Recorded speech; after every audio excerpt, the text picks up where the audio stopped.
Bonjour Oulimata Sarr. Bonjour Laurent. Est-ce que les mesures de confinement liées au Covid ont conduit à une accélération ou à une réduction des violences faites aux femmes en Afrique de l'Ouest et en Afrique centrale ?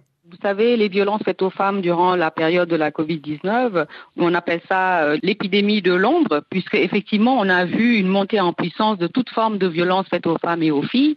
Les données dont on dispose révèlent que 20% des femmes et des filles âgées de 15 à 49 ans ont subi des violences physiques ou sexuelles de la part d'un proche sur une période de 12 mois en Afrique de l'Ouest et du Centre.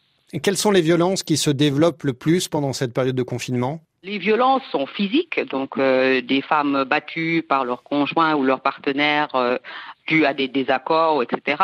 Il semblerait que même les problèmes financiers dans le couple ont exacerbé certaines formes de violence.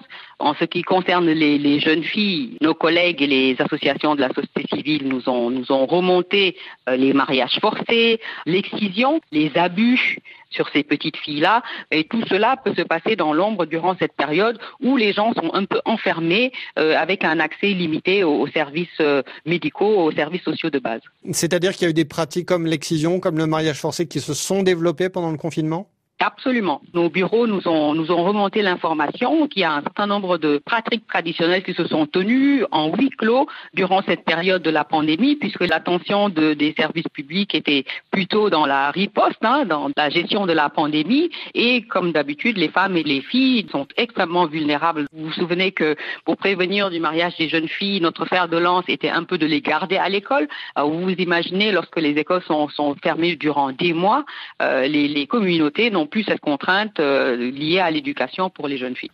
Quels sont les pays de l'Afrique de l'Ouest et de l'Afrique centrale dans lesquels cette violence faite aux femmes a augmenté le plus ? Au-delà du Sahel, où peut-être on a une crise chronique sur les pratiques traditionnelles, nous avons aussi un pays comme la Centrafrique, d'autres pays comme le Nigeria qui nous ont marqués.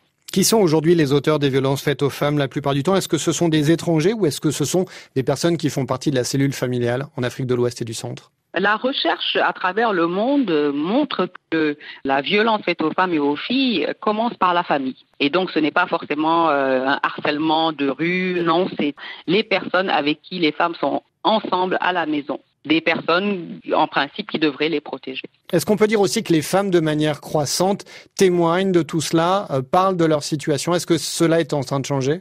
Je pense que cela est en train de changer parce que maintenant nous avons les réseaux sociaux. Vous vous souvenez sûrement de la campagne #MeToo qui a été une campagne mondiale.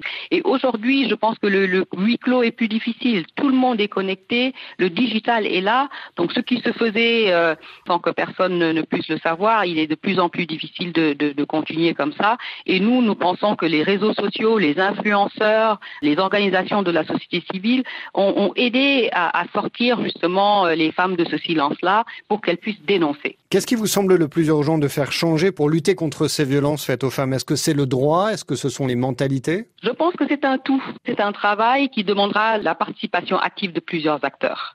D'abord, les États, donc les politiques publiques qui devront créer le cadre réglementaire qui dénonce et qui criminalise un certain nombre de comportements. Il faut aussi qu'il y ait des services sociaux, comme des abris, un appui psychosocial avec des capacités qui peuvent répondre à ça.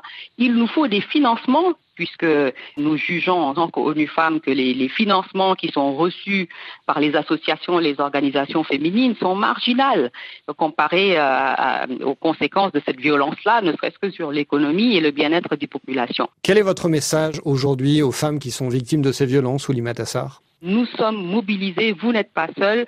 Ce qui nous a le plus marqué durant cette période de la Covid-19, c'est que le phénomène est mondial. Il n'est pas seulement africain, mais il a été européen, il a été américain.